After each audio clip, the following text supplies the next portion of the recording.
नमस्कार। आज हम लोग पढ़ेंगे तृतीय आंग्ल मराठा युद्ध।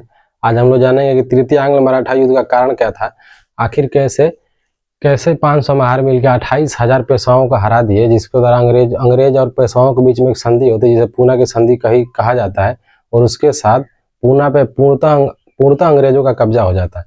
इस लड़ाई का कारण क्या था, तो आज हम लोग देखते हैं। 1680 में शिवाजी की मृत्यु हो जाती है, फिर इनके पुत्र संभाजी राजा बनते हैं, फिर संभाजी की मृत्यु हो जाती है, फिर राजा राम राजा बनते हैं। राजा राम के साथ एक संधि की जाती है, सोगोली की संधि की जाती है, जिसके द्वारा पेशवा कहता है कि आज से पूर्णतः जो मराठा साम्राज्य पेशवाओं के हाथ में रहेगा। यानी उस सुगोली के संधि के साथ ये जो मराठा साम्राज्य का पतन होता है, और इस समय से पेशवाओं का राज चालू हो जाता है। कारण क्या होता है, जब ये राजा बनते हैं, इस माधवराव राजा बनते हैं।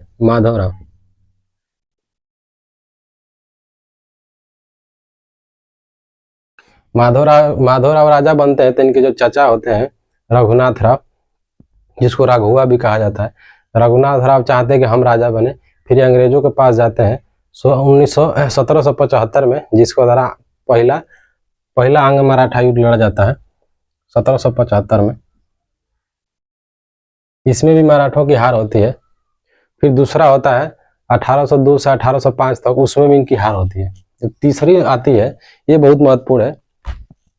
इस समय जो अंग्रेज होते हैं, अंग्रेजी शक्ति जो होती है कमजोर पड़ गई होती है, क्योंकि मराठा साम्राज्य का उदय हो रहा था। पानीपत के तृतीय युद्ध के बाद मराठा साम्राज्य बहुत जल्दी से उभर रहा था। बाजीराव द्वितीय उस समय के राजा थे। अंग्रेज जाते हैं राजा यानी पेशवा से संधि करने के लिए। पेशवा मना कर देते हैं। फिर अंग्रेज लौट कर वापस जा रहे होते हैं। फिर उन्हें 500 महार मिलते हैं, और महार बोलते हैं कि हम आपका सहयोग करेंगे। महार वहां की निचली जाति यानी अनुसूचित जाति, जिस वर्ग से डॉक्टर भीमराव अम्बेडकर आते हैं। महार जाति कहती है कि हम आपका साथ देंगे। अंग्रेज बोलते हैं कि तुम लोग कैसे दोगे। फिर अंग्रेज इनको ले जाते हैं, महारों को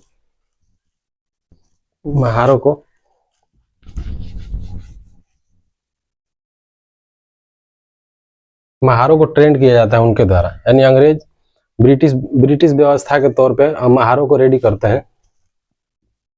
महारों को उनके द्वारा तैयार किया जाता है। अच्छा, इसी समय इसी लड़ाई के कारण, जो तृतीय आंग्ल मराठा युद्ध के लड़ाई के कारण, अंग्रेजों को पता चल गया था कि महारों की ताकत क्या है। इसी तौर पे 1 मार्च 1943 को महार रेजिमेंट की स्थापना की गई थी, क्योंकि इसी लड़ाई के तौर पे, जब ये लड़ाई लड़ी गई थी, तो अंग्रेजों को पता चल गया था कि महारों की ताकत क्या है। इसी तौर पे महार रेजिमेंट की स्थापना की जाती है। और द्वितीय विश्व युद्ध में महार रेजिमेंट का बहुत बड़ा योगदान होता है। उसमें 9 लड़ाइयां लड़ी जाती है, कोहिमा में, नागालैंड में, फिर सिंगापुर, जापान में। इन सब में जीत जाती है। इनके पास मेडल कम से कम 20 मेडल मिले हुए हैं, युद्ध मेडल। आज तक भारत के इतिहास में, यानी दुनिया के इतिहास में, इतनी बहादुर यानी इतनी इनाम पाने वाली कोई सेना नहीं है। एक पैदल सेना थी जिसका गठन किया गया। फिर 1946 में द्वितीय विश्व जैसे बंद हो, इसको बंद भी कर दिया गया। आज हम ये पढ़ते हैं।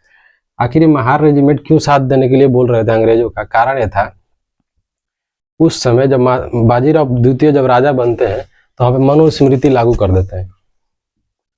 मनुस्मृति यानी मनुस्मृति लागू हो जाती है, जिसके द्वारा जो महार जाति होती है उसको पैर में काला धागा बांधना पड़ता है, दाएं बाएं थूकने के लिए मटका लगा दिया जाता है, कमर में झाड़ू बांध दिया जाता है। अन्य सारी समस्याएं थी, छुआछूत के तौर पे चरम पे थी। उसके बाद इनका सामाजिक आर्थिक शोषण भी बहुत ज्यादा हो रहा था महार जातियों का, जिसे त्रस्त हो चुके थे, परेशान हो चुके थे महार जाति के लोग। तब अंग्रेजों के वही लड़ाई जब लड़ी जाती है, अंग्रेज 1 जनवरी 1818 को भीमा नदी के किनारे लड़ा जाता है।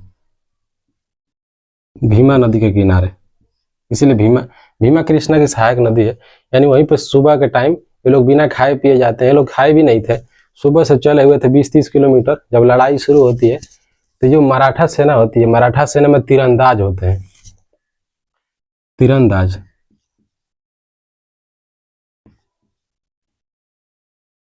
तीरंदाज होते हैं, घोड़ा होता है, हाथी होता है।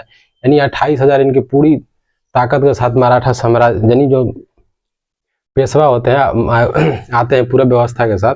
और ये महार जो होते हैं इन लोगों के पास आधुनिक हथियार भी नहीं होता है, इनके पास वही होता है ट्रेडिशनल जो गांव में चलता है, हंसुआ कुदाल वाला सिस्टम था इन लोगों का, ट्रेडिशनली पुराना जो अपना काम करते थे घर में, वही औजार लेके आते हैं।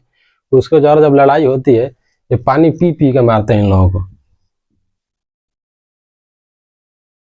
28,000 500 ही थे, ये पानी पी पी के मारते हैं लोग, क्योंकि खा के भी नहीं आए थे लोग, रात भर चले हुए थे। लेकिन इन लोगों के अंदर अलग भावना थी, इनके अंदर साम्राज्य की भावना नहीं थी, इनके अंदर साम्राज्य की नहीं स्वाभिमान की भावना थी, जिसको द्वारा लड़ाई लड़ी जाती है। जब ये लोग काटने लगे तो मराठा सैनिक भागने लगे, क्योंकि ये लोग काट रहे थे हंसुआ से, फरुआ से, ऐसे ऐसे हथियार से लोग लड़ रहे थे, उनके अंदर डर हो गया। जब ये लोग काटने लगे तो लोग भाग गए, और वही संधि की गई जिसको कहा जाता है पूना की संधि की गई। उस समय बाजीराव द्वितीय की हार होती है, उस दिन मराठा साम्राज्य का पतन हो जाता है।